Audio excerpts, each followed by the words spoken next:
manguddoo saddeettan gamaa gamana teessatti waan heeraa fi seera fuudhaa heeruma irratti qaban san haasotti. Abbaan birkii achi dhaabbataa jechuudha. Gaafa kennaan intala tanaa murtoottee wanni hundi guutamtee irbuu seena. Irbuun inni seenuu intala nuu kennitan. Ilmoo lubbuu qabdu nuu kennitan. Ilma namaa nuu kennitan.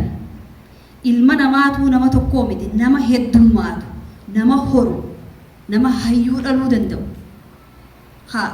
goota dhaluu danda'u, beekaa dhaluu danda'u nuu kennitan. Galatoomaadha.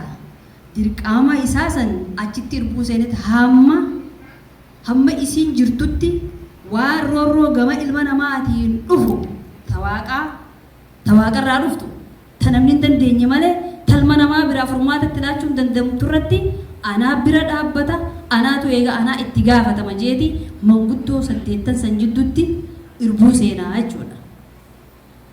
Akkasitti itti tufanii hamturraa wala mijanii itti kannanii jechuudha. Namni gaafa yoo heerumtee abbaa warraatiin wal ta'uu baattee takka roorrifamtee wanni takka taate roorroo isiisan hamma sadarkaa abbaa gadaatti deemee akka amaarri akka biyya teenyatti amma dur hoggaa bakka mana murtiidhaa dhaqan yoo namni lama wal lole igbaanyi naa kennaa jabbaan alangaa annin dabarfadhaa jaan fudhatu. Namni akkasitti faana bu'ee hamma isiin jirtu waan heera gosa san keessatti dhoowwaadhaa isirratti argamuu hin qabne faana bu'ee roorroo san deemee hamma sadarkaa abbaa gadaatti gaafatu abbaa birkii sanii jechuudha. Wanni abbaa birkii inni jaameefi birkii jechuun qaxxalaa humna ilma namaatis ni taati, waan walitti qaxxalamu taatan cabtus ni taati jechuudha. Abbaa birkii wanni jaamuufi birkiin heeraa fi seera gosa aadaa gartee gadaadhaa sun akka hin cabne nama eegu jechuudha. Kuni wanni namatti agarsiisu kabajaa Oromoon dur walii qabuu fi jaalalaa fi ulfina dur walii qabu namatti agarsiisa.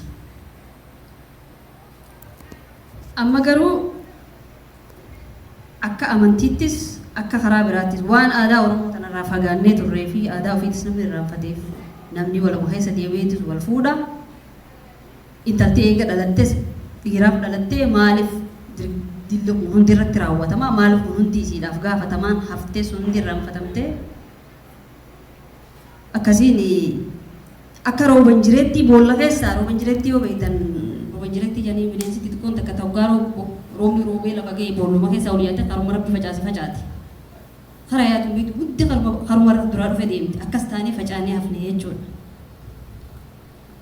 An dhugumatti gaafa waan kana dhagee hedduun itti gammades na ajaa'ibsiise. Saniin nama saniin maaltu duuba kana isinuu umriin teessanas jirti dila kana isin harkaa buusee jennaan yaa abbaadhaan jedhe. Namni abbarraa abaarame abbaasaa bakka beekaan ni araarfataa jedhe. Namni kabiira ilmii nama barsiisu takkaa'uu barsiisaa waan nama barsiisurraa abaarame ni beekaa ni araarfataa jedhe. Namni awliyaa tokkorraa abaarame takka qaalluu tokkorraa abaarame bakka beekaanii ufee bisisaa jedha qeeti araarfata.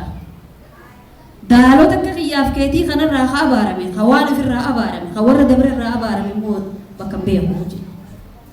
Nuti san keessaa warra lafee warra dabree abaarte sanii jedhe. Warra lafeen abbootii abaarte san taaneeti waan jecha kana isa jalan gaafas dhagee ballaa dukkana deemu jedhe. Hangaasuun dhuftee gisee takka ibsitee itti dukkanoottu haqulfiin harkaa buute taanee haga har'aa deemnee barbaadutti jirraa jedhe. Saniin nu harkaa buuse jechuu isaatti. Kuni Oromoon aadaa miidhagaa qabaa. Wanni kun gaa bal'inaan wanni fuudhaa heerumaatu bal'oodha.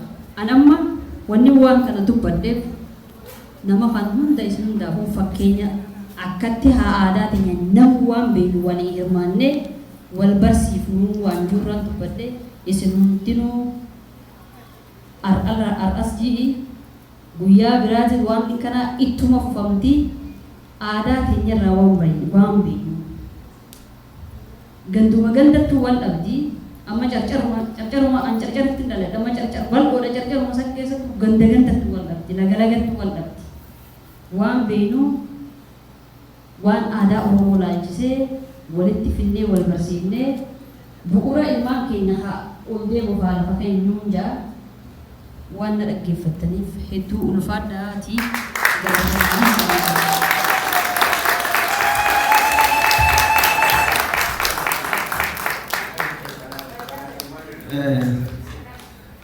Fayyaada Aishaa egaa hedduu si faarsuu hin danda'u